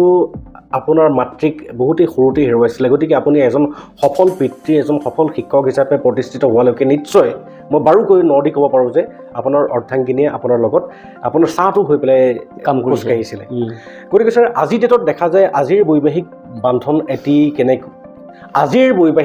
এটি কিমান দিনলৈ টিকিব হয়তো স্বয়ং ভগৱানেও নাজানে আজিকালি বিবাহ বিচ্ছেদৰ সংখ্যাও বৃদ্ধি পাবলৈ ধৰিছে আচলতে সুশিষ্টাচাৰৰো অভাৱ থাকে গতিকে ছাৰ আপুনি আপোনাৰ জীৱনজোৰা অভিজ্ঞতাৰে আপোনাৰ অৰ্ধাংগিনীগৰাকীৰ পৰা যি গুণে আপোনাক শক্তিশালী ব্যক্তিত্বৰ গৰাকী হ'বলৈ মানে সক্ষম কৰাইছিলে সেই সুগুণসমূহক আপুনি সমাজলৈ আগবঢ়াই দিব নেকি যে এনেকুৱা হ'লেহে এজন ব্যক্তিয়ে বিবাহপাশত আবদ্ধ হোৱাটো ভাল এইটোতো এওঁ মোৰ পৰিবাৰগৰাকী এতিয়া মই ক'বলৈ গ'লে প্ৰশংসা কৰাৰ নিচিনা হ'ব প্ৰশংসা বুলি ভাবিব নালাগে আৰু সতি সন্তানক মানুহ কৰাৰ ক্ষেত্ৰত মাতৃৰ ভূমিকা প্ৰথম তাৰপিছতে পিতৃ তেনেকুৱা উদাহৰণ বহুত আছে যেনে টমাছ আলভা এডিছন তেওঁৰ মানে বৈজ্ঞানিক হিচাপে প্ৰতিষ্ঠিত হোৱাৰ ক্ষেত্ৰত মাকৰ ভূমিকা একদম সাংঘাতিক মানে এইটো কাহিনীটো মই ক'ব নাযাওঁ যদি সংক্ষেপে ক'ব লাগে মই ক'বও পাৰিম বাৰু ক'ব নাযাওঁ আৰু ইফালে হ'ল আৰু এটা উদাহৰণ দিব খুজিছোঁ CV ৰমন চন্দ্ৰশেখৰ ভেংকটৰমন তেওঁ এজন সুফল মানে এজন বৈজ্ঞানিক নোবেল বঁটা বিজয়ী এজন বৈজ্ঞানিক হিচাপে প্ৰতিষ্ঠা লাভ কৰাৰ ক্ষেত্ৰত একে মাতৃৰ ভূমিকা প্ৰথম ইভেন ভগৱান শ্ৰীকৃষ্ণৰ কথাই লওঁ এইটো ক'বই নালাগে গতিকে মাতৃৰ ভূমিকা মানে ক'বলৈ গৈছোঁ এইটোৱেই যে মাতৃৰ ভূমিকা সন্তান গঢ় দিয়াৰ ক্ষেত্ৰত মাতৃৰ ভূমিকা প্ৰথম পিছতহে বাকীসকলৰ ভূমিকা আহিব এতিয়া আমাৰ পৰিয়ালৰ ক্ষেত্ৰতো সেই ঠিক তেনেকুৱাই তেওঁ যিমানখিনি মানে কষ্ট স্বীকাৰ কৰিছে কাৰণ এতিয়া বহুত কিছু কথা ক'বলৈকো দিগদাৰি খুলি মানে আমি তেওঁলোকক পঢ়ুৱা শুনোৱাৰ ক্ষেত্ৰত মানুহ কৰাৰ ক্ষেত্ৰত আমি বহুত সাজ লঘোণেও আছিলোঁ পইচাৰ অভাৱত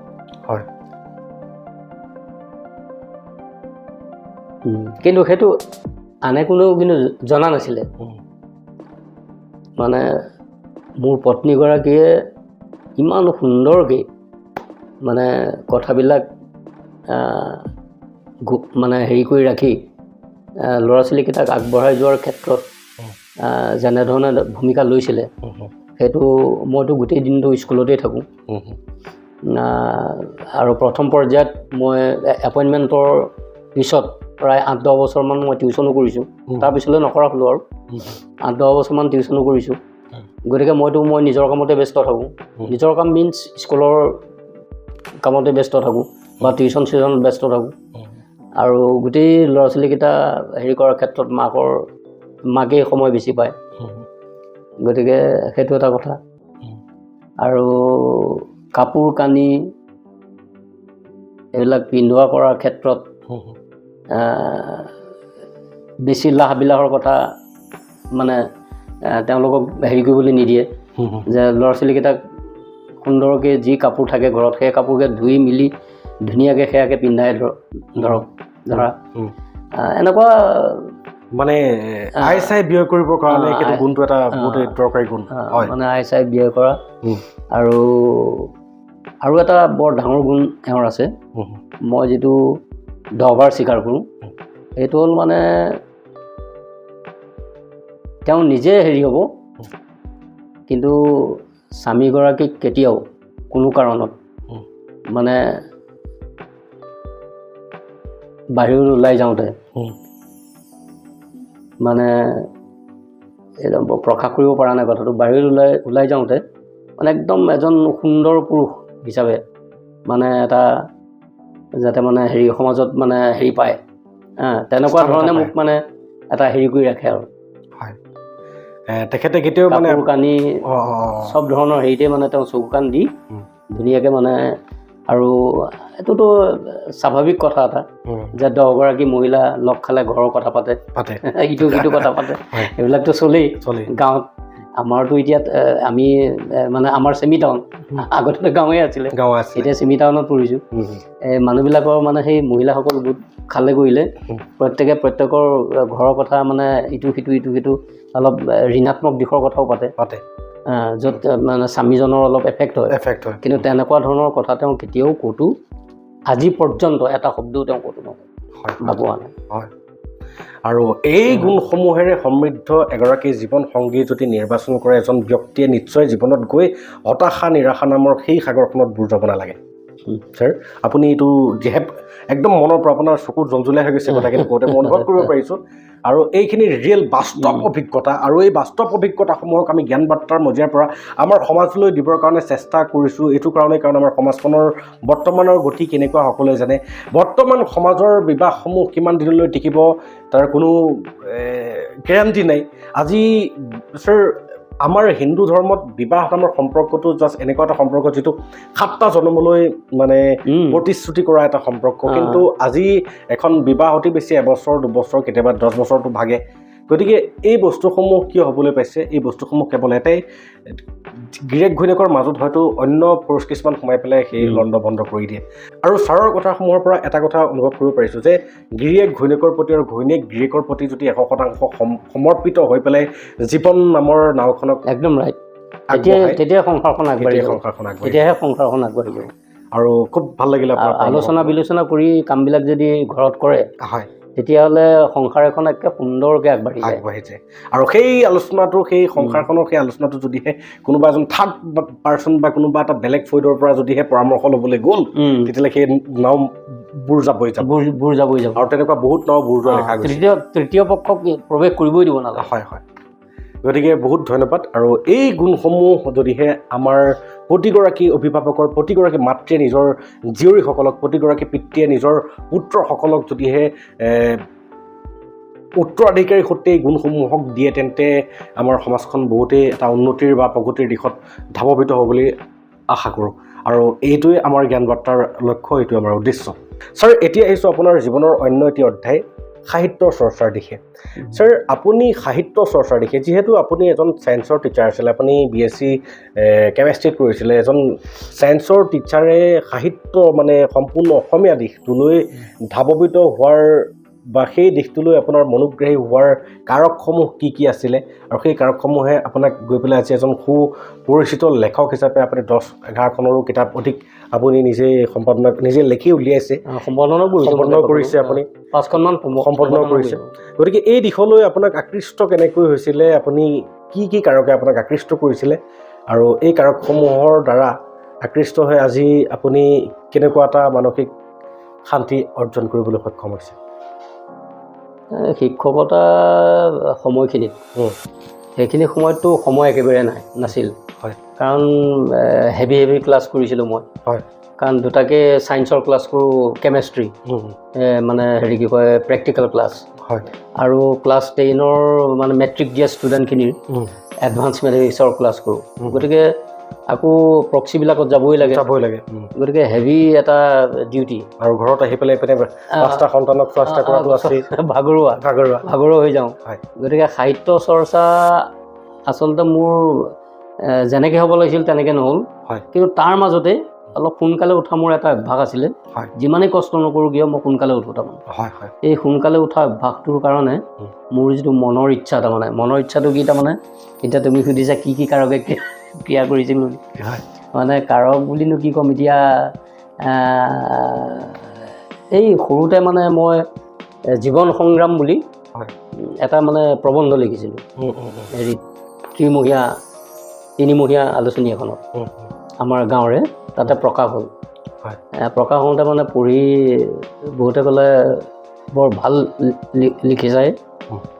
এনেকৈ বুলি ক'লে। তাৰপিছত আকৌ সেই স্কুলতে মানে কবিতা ৰিচাইট কৰিছোঁ নহয় অলপ, যে কবিতা, ইংৰাজী কবিতাও মই ৰিচাইট কৰিছিলোঁ, half A league on word. তাতে মানে সেই মহাবিদ্যালয়ৰ মানে ইংৰাজী প্ৰফেচৰে আহি জাজ কৰিছিলে, মোক একদম মূৰত হেৰি কৰি পেলাই আশীৰ্বাদ দিছিলে ছাৰে, যে তোমাৰ ভৱিষ্যত আছে। এই এনেকুৱা মানে সেই ৰিচাইটেশ্যনৰ যোগেদি বা তৰ্ক প্ৰতিযোগিতাৰ যোগেদি মই তৰ্ক প্ৰতিযোগিতাও কৰিছোঁ। তাৰপিছত মানে এক্সটেম্পৰ স্পীচতো মই জইন কৰিছিলোঁ, তাতো মানে হেৰি পাইছোঁ। তাৰপিছত ডিষ্ট্ৰিক্ট ৱাইজত মই ৰিচাইটেশ্যনত জইন কৰি প্ৰাইজ হেৰি আনিছোঁ, পুৰস্কাৰ আনিছোঁ। গতিকে এই যে এটা বেলেগ দিশৰ লগত যে লাগি থাকিলোঁ, এই কবিতা ৰিচাইট কৰা, হেন কৰা তেন কৰা, এই তৰ্ক প্ৰতিযোগিতা, এই লগত তাৰমানে সাহিত্যৰ প্ৰতি এটা সেই বস্তুটোৱে সাহিত্যৰ দিশত অকণমান লৈ গ'ল মোক, কবিতা লিখাত তাৰমানে বিশেষকৈ। আৰু সেইকাৰণে মোৰ প্ৰথমখন সেউজ সুভাষ কবিতা মানে হেৰি প্ৰকাশ হৈছিলে। দ্বিতীয়খন অৱশ্যে বহুত দেৰিকৈ হৈছে, এখন সম্ভৱতঃ 2008 চনত হৈছে নেকি, সেউজ সুভাষখন। এই কবিতা লিখা আৰম্ভ কৰিলোঁ। কবিতা লিখা আৰম্ভ কৰাৰ পিছত দেখিলোঁ যে মানে হেৰি এই শিশুখিনিৰ কাৰণে কিবা এটা কৰোঁচোন, কাৰণ তেওঁলোক যিহেতু মানে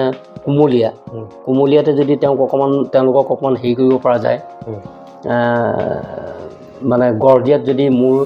মানে সাহিত্যই বা লিখনিয়ে যদি অলপ সহায় কৰে, সিও এটা উপকাৰ হ'ব। এই তেনেকুৱা ভাবি তাৰমানে মই শিশু সাহিত্য লিখা আৰম্ভ কৰিলোঁ। মোৰ এখন কবিতা কিতাপ ওলাইছে, অকণিৰ কবিতা নামেৰে। সেইখন কবিতা কিতাপ পঢ়ি যথেষ্ট ভাল পাইছে ৰাইজে, ল'ৰা ছোৱালীক পঢ়ুৱাইছোঁ। তাৰপিছত তেনেকৈ মোৰ 2খন সাধু কিতাপ ওলাইছে, অজলা ককাৰ সাধু আৰু সন্ধিয়াৰ সাধু। 2খন সাধু কিতাপ জিলা সাহিত্য সভাই প্ৰকাশ কৰিছে। আৰু তৃতীয়খন, আৰু আপুনি ছাৰ এইখিনিতে আপুনি জিলা সাহিত্য সভাৰ এক্সিকিউটিভ মেম্বাৰো আছিলে? এক্সিকিউটিভ মেম্বাৰ আছিলোঁ, মানে সেই অলপ ক্ষমতাৰ খোৱা কামৰা চলেই নহয় চবতে, সেইকাৰণে মই ওলাই গুচি আহিলোঁ দেই। মই বেয়া পাওঁ এইবিলাকে, মানে এইটো সত্য কথা, অপ্ৰিয় হ'লেও সত্য। তাৰমানে তাত মই প্ৰেচিডেণ্টৰ লাইনত গৈ আছিলোঁ, তেনেকুৱা মানে ভাবিলে মানুহে যে ই প্ৰেচিডেণ্টৰ লাইনত আহি আছে, ইয়াক কিক এটা মাৰি দিব লাগে। তাৰপিছত মানে এটা ৱৰ্ড অলপ মানে অকণমান কোনোবা এজনে কওঁতে মই তাতেই প্ৰতিবাদ কৰিলোঁ, লগে সন্মুখতেই, নালাগে, নাহোঁ ইয়ালৈ, আহিলেনো কি হ'ব। মৰম স্নেহটোহে মেইন বস্তু, তাৰপিছত আৰু এটা কথা ছাৰ, মই ভাবোঁ যে এইটো কিমান দূৰ মোৰ ভাৱনাটো শুদ্ধ আপোনাৰ পৰা জানিব বিচাৰোঁ। মই ভাবোঁ যে সাহিত্য সভাৰ অন্তৰ্গত হ'লেহে যেন এজন ব্যক্তি সাহিত্য চৰ্চা কৰাৰ অভিজ্ঞতা বা সেই যোগ্যতা অৰ্জন কৰে, সেইটো মই নাভাবোঁ। কাৰণ সাহিত্য সভা নামৰ সংগঠনটো প্ৰতিষ্ঠা হোৱাৰ আগতো অসমত সাহিত্যিক আছিলে, তেওঁলোকে তেওঁলোকেও সাহিত্য চৰ্চা কৰি গৈছে আৰু এনেও নহয় যে আজি সাহিত্য সভাৰ সভাপতি ছেক্ৰেটাৰী আসনত যিসকলে অলংকৃত কৰি আছে জিলা পৰ্যায়ে হওক বা শাখা পৰ্যায়ে হওক যে তেওঁলোক যে সাহিত্যিক হিচাপে প্ৰতিষ্ঠিত তেনেকুৱাওতো নহয় গতিকে মই মোৰ থিংকিংটো মই ভুল ভাবিছোঁ না ঠিকে আছে কথাটো মানে কি সাহিত্য সভা এখন মঞ্চ হয় সেই মঞ্চখনৰ যোগেদি তাৰমানে সাহিত্যিকসকলক এটা স্বীকৃতি প্ৰদান কৰে এইটো ভাল কথা হয় এইটো আৰু সংগঠনবিলাক ভালেইতো ভালেই চব সংগঠনেই ভাল হয় কিন্তু সেই সংগঠনৰ মাজত মানে 2-4 মানুহ বেয়া থাকে চব বেয়া বুলি নকওঁ হয় 2-4 বেয়া থাকে যিটো কাৰণে ভাল মানুহ তাত সোমাব নোৱাৰে ওলাই গুচি আহে আৰু মই নিজকে ভাল বুলি ক'ব খোজা নাই কিন্তু মানে মই ভাবিলোঁ যে ইয়াতে আহি এনেকৈ সময় নষ্ট কৰাতকৈ মই নিজে ঘৰতে যি পাৰোঁ লিখি থাকোঁ এই বুলি ভাবি আৰু কাকো দোষা নাই মই নিজকে নিজে হেৰি কৰি মই মানে আঁতৰ হৈ গুচি আহিছোঁ তাৰপিছৰ পৰা অৱশ্যে মই সাহিত্য সভাৰ লগত তেনেকৈ ডিৰেক্টলি সি নাই আৰু এনেই ব্যক্তি বিশেষে হেৰি আছে যোগাযোগ আছে ভাল হেৰি আছে বা অনুষ্ঠানটোকো শ্ৰদ্ধা কৰোঁ সাহিত্যৰ লগত লাগি থাকোঁতে বা কিবা এটা কামৰ লগত যেতিয়া লাগি থাকোঁ তেতিয়া বেয়া চিন্তাবিলাকে কেতিয়াও ঠাই নাপায় বিবেক শুদ্ধ থাকে শৰীৰৰ সুখবিলাক মানে পবিত্ৰ শুদ্ধ হৈ থাকে আৰু আমাৰ যিটো মানে চৰম লক্ষ্য পৰম মানে যিটো আল্টিমেট গ'ল যিটো পৰম মানে চৰম লক্ষ্য যিটো সেই লক্ষ্যত উপনীত হোৱাটো আমাক ভগৱানে সহায় কৰিব কাৰণ আমাৰ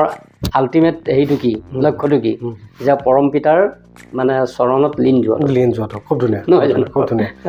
গতিকে মন পবিত্ৰ শুদ্ধ থাকিলে তেওঁক কিবা বিচাৰিলে বা তেওঁক কিবা ক'লে তেওঁ নিশ্চয় হেৰি হাত পাতি ল'ব তেনেকুৱা এটা বিশ্বাস আছে আৰু হয় আৰু বিশ্বাসৰ দ্বাৰাই পৃথিৱীখন চলি আছে আৰু বিশ্বাস আছে কাৰণেই মানুহৰ মানে কামবিলাকো গতানুগতিকভাৱে হৈ গৈ আছে খুব সুন্দৰ ছাৰ আপোনাৰ কিতাপৰ শিতানতে এখন কিতাপ আছে শিক্ষাৰ প্ৰয়োজনীয়তা এতিয়া বৰ্তমান মই সাংক্ষেপে যদি আপোনাক সুধিব বিচাৰোঁ যে আমাৰ সমাজখনৰ শিক্ষাৰ প্ৰয়োজনীয়তা কিয় আছে কোন কোন দিশত শিক্ষাই এজন ব্যক্তিৰ ব্যক্তিত্ব গঢ়াত মানে গুৰুতৰ ভূমিকা পালন কৰে সংক্ষেপে যদি আপুনি ক'ব বিচাৰে কি ক'ব নাই এইটোতো একেবাৰে সংক্ষেপে মই ক'ব বিচাৰিছোঁ তোমাৰ প্ৰশ্নটোৰ উত্তৰত হয় শিক্ষাৰ প্ৰয়োজনীয়তা মানে শাস্ত্ৰই কৈছে শিক্ষাৰ সম্পৰ্কত যে বিদ্যা দদাতি বিনয়ম বিনয়াত ইয়াতি পাত্ৰতম পাত্ৰত্বাৎ ধনম আপনোতি ধনাত ধৰ্ম তথা সুখম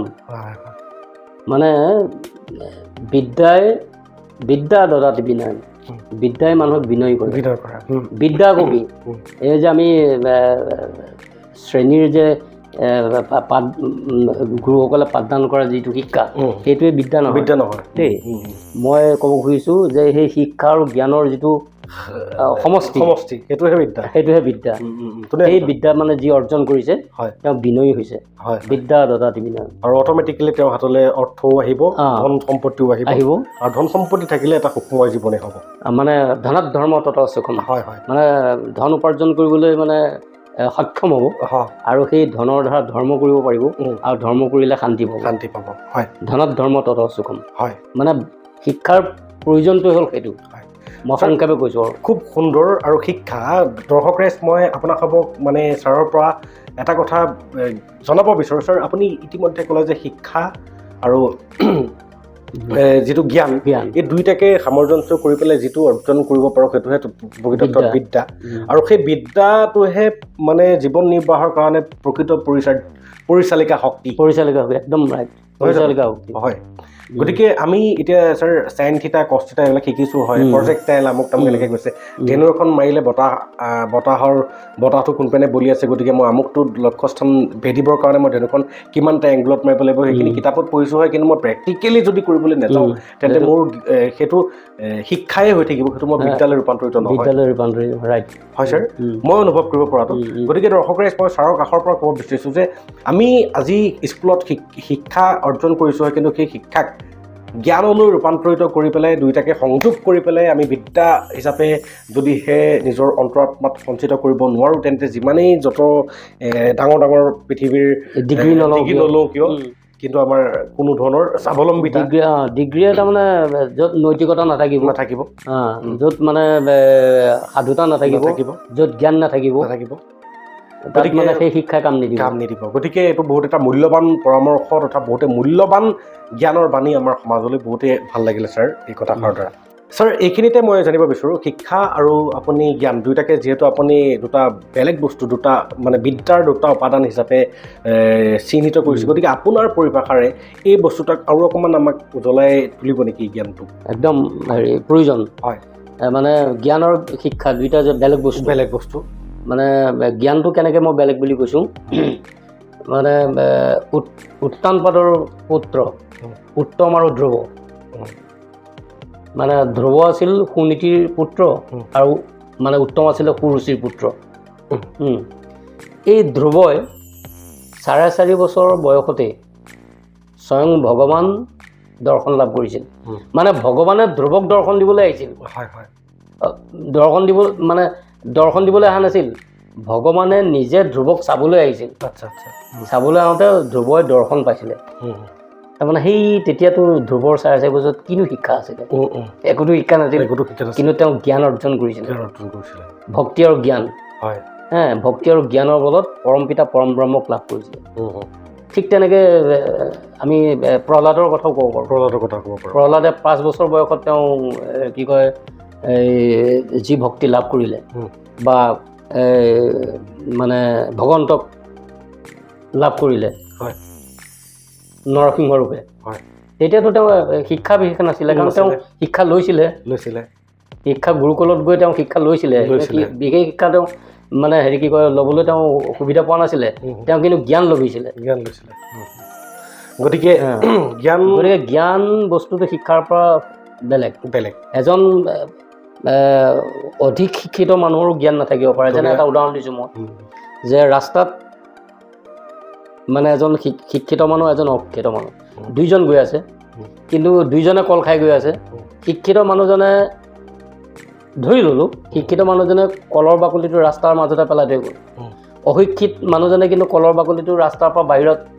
হেৰিত পেলাই দিলে তলত পেলাই দিলে এতিয়া আমি কোনজনক জ্ঞানী বুলি ক'ম ধুনীয়া কথা কৈছে আৰু আজি বৰ্তমানৰ প্ৰেক্ষাপটত দেখা যায় যে সেই শিক্ষিত ব্যক্তিসকলে গাড়ীৰ পৰা মানে চিপছৰ পেকেটটোৱে পেলাই দিলে ক'ল্ড ড্ৰিংকছ খাই পেলাই বটলটোৱে পেলাই দিলে আৰু যিসকলৰ গাড়ী ঘোঁৰা আছে তেওঁলোকতো শিক্ষিতই নহয় জানো অশিক্ষিত ব্যক্তিসকলেতো তেনেকৈ গাড়ী এখন উপাৰ্জন কৰি পেলাই কিনিবগৈ নোৱাৰে গতিকে বহুত এটা মূল্যৱান বা প্ৰকৃত মূল্যবোধৰ কথা আপুনি ক'লে বহুত ধন্যবাদ ছাৰ এতিয়া আহিছোঁ বৰ্তমান সামাজিক প্ৰেক্ষাপটৰ এটা অতিকৈ মানে জৰুৰী প্ৰশ্ন যিটো আমি সুধিবৰ কাৰণে চেষ্টা কৰোঁ প্ৰতিজন অনুভৱী ব্যক্তিক ছাৰ বৰ্তমান সামাজিক প্ৰেক্ষাপটখনলৈ চালে আপুনি আটাইতকৈ ভয়াৱহ কোনটো বিসংগতি পৰিলক্ষিত কৰে আৰু এই ভয়াৱহ মানে বিসংগতিটোক দূৰীকৰণৰ ক্ষেত্ৰত আমাৰ মানৱ সমাজে কি কৰিব লাগে সমাজ বিশেষে সেই ভয়াৱহ পৰিস্থিতিটো বেলেগো হ'ব পাৰে কিন্তু আপুনি আপোনাৰ পাৰিপাৰ্শ্বিক সমাজখনৰ ভয়াৱহ এনেকুৱা এটা কি ৰূপৰেখা দেখিছে যিটো ৰূপৰেখাই হয়তো ভৱিষ্যতলৈ আপোনাৰ সমাজখনক এটা ধ্বংসৰ কবলত পেলাবগৈ পাৰে এইটো বহুত সুন্দৰ তুমি প্ৰশ্নৰ অৱতাৰণা কৰিছা বহুত ধন্যবাদ আৰু এইটো কথা আজি জনমানসত পুৰা প্ৰচাৰ হ'ব লাগে মই যিটো ক'বলৈ গৈ আছোঁ তাৰমানে ওচৰত মই ভাবোঁ যে মানে এই যিটো ড্ৰাগছ এতিয়া সেৱন চলি আছে উদীয়মান যুৱক সমাজৰ মাজত কাৰণ আমাৰ ভৱিষ্যত কোন আমাৰ ভৱিষ্যত সমাজৰে হওক দেশৰে হওক ৰাষ্ট্ৰৰে হওক বা গোটেই মানৱ জাতিৰে হওক আমাৰ ভৱিষ্যত হ'ল যুৱ সমাজ কাৰণ সেই সময়টোত তাৰমানে বিবেক বুদ্ধি শৰীৰ চব শক্তিশালী ৰূপত থাকে আৰু সেইখিনি সময়তে যদি আমি অখাদ্য মানে খাওঁ সেৱন কৰি পেলাই নিজকে দুৰ্বল কৰি পেলাওঁ তেতিয়াহ'লে আমাৰ প্ৰডাক্টিভিটি নাইকিয়া হৈ যাব গতিকে এইটোৱে হৈছে ডাঙৰ আমাৰ কাৰণে প্ৰত্যাহ্বান এটা আমি এইটো কেনেকৈ মানে ৰোধ কৰিব পাৰোঁ তাৰমানে ড্ৰাগছটো বন্ধ কেনেকৈ কৰিব পাৰোঁ এইটো এটা সাংঘাতিক জাগৰণৰ দৰকাৰ অকল চৰকাৰী পক্ষই বা মানে পুলিচ প্ৰশাসনে ইয়াক অকলে নোৱাৰিব প্ৰতিৰোধ কৰিব নোৱাৰিব মোৰ যিটো মানে মই যিটো ভাবোঁ আৰু সকলোৰে ভাৱনা বেলেগ হ'ব পাৰে কিন্তু মই যিটো ভাবোঁ তেওঁলোকে অকলে নোৱাৰিব তাৰ কাৰণে আমি সম্পূৰ্ণ গোটেই সমাজখন সজাগ হ'ব লাগিব নিশ্চয় আৰু এই নম্বৰ মানে প্ৰথম মই এইটো হেৰি বুলি একদম ধুনীয়া আপুনি অভিহিত কৰিছে এইটো মানে ঠিক এইটো এতিয়া তোমালোকে জ্ঞান বাৰ্তাৰ যোগেদি যিটো কাম কৰি আছা এতিয়া এইখিনি প্ৰশ্নৰ যে অৱতাৰণা কৰিলা এইখিনি এতিয়া জনমানসক জানিবলৈ দিছা এইটো এটা অতি প্ৰয়োজনীয় কাম মই ভাবোঁ অতি পবিত্ৰ কাম আৰু এনেকুৱা কামৰ যোগেদি এদিন নহয় এদিন আমি কিন্তু ছাকচেছ হ'মেই। হয় ছাৰ, আমি নিৰাশাবাদী নহয়। আপোনাৰ খবৰ আশীৰ্বাদ ক্ষীৰত সৰু গত লৈ পেলাই মই আগবাঢ়ি আছোঁ। আহিছোঁ ছাৰ আটাইতকৈ মূল্যৱান এটি প্ৰশ্নলৈ। ছাৰ, প্ৰতিজন ব্যক্তিৰ জীৱনত এটা মটো থাকে, যেনেকৈ মহাত্মা গান্ধীৰ মটো আছিল যে সত্য সদায় জয়। ঠিক তেনেকৈ প্ৰতিজন ব্যক্তিয়ে সৰুতে হওক বা স্কুলৰ জীৱনতে হওক অবাঞ্ছিতভাৱে হ'লেও কোনোবা এজন ব্যক্তিৰ এনে এটা কথা তেওঁৰ মানস দাপোনত এনেকুৱাকৈ সঞ্চয় হৈ যায় যে সেই ওৰে জীৱন সেই বস্তুটোক তেওঁ মানে নিজৰ কান্ধত লৈ পেলাই জীৱনটো অতিবাহিত কৰে। গতিকে ছাৰ, আমি জানিব বিচাৰোঁ যে আপোনাৰ জীৱনৰ সেইটো কোনটো মূল মন্ত্ৰ আছিল, যিটো মূল মন্ত্ৰই আপোনাক গোটেই জীৱন শক্তিৰ ইন্ধন হিচাপে পৰিচালনা কৰি আহিছিল, আজিও কৰি আছে আৰু ভৱিষ্যতলৈও কৰিব। সেই মূল মন্ত্ৰটোক মই আমাৰ সমাজৰ বাবে উত্তৰাধিকাৰী সূত্ৰে বিচাৰোঁ আপোনাৰ পৰা। ময়ো বাৰু তোমাৰ প্ৰশ্নটোৰ উত্তৰত ক'ব বিচাৰিছোঁ হয় হয়, যে পুৰুষ যেতিয়া হয়, সিংহৰ দৰে জীয়াই থাকিব লাগে। খুব ধুনীয়া, খুব ধুনীয়া। মোৰ মতটো হ'ল সেইটো। আচ্ছা, পুৰুষ যেতিয়া সিংহৰ দৰে জীয়াই থাকিম, আৰু সিংহই মানে আমি কওঁ যে না ভিষেক ন সংস্কাৰ সিংহস্য ক্ৰিয়তে বনে বিক্ৰমাৰ্জিতম ৰাজ্যম স্বয়মেৱ মৃগেন্দ্ৰতা। মানে সিংহ তাৰমানে বনৰ এনেকুৱা পৰাক্ৰমী জন্তু যে না ভিষেক ন সংস্কাৰ, অভিষেকো পাতিব নালাগে, সংস্কাৰো কৰিব নালাগে, হয়, স্বয়ং তেওঁ নিজেই ৰজা বুলি ঘোষিত হয়। আচ্ছা আচ্ছা, গতিকে মানুহ আমি পুৰুষ যিহেতু, গতিকে সিংহৰ দৰে জীয়াই থাকিবলৈ মই ভাবোঁ যে সিংহৰ দৰে জীয়াই থাকিম, কাৰোলৈ ভয় কৰি সমাজৰ মানে উচিত কাম কৰিবলৈ কেতিয়াও পিছ হুহুকি নহয়। খুব ধুনীয়া কথা ছাৰ। এইখিনিতে এটা আমাৰ থলুৱা প্ৰবাদ বাক্য আছে, ৰাইজ বেয়া নাপাব, মই জাষ্ট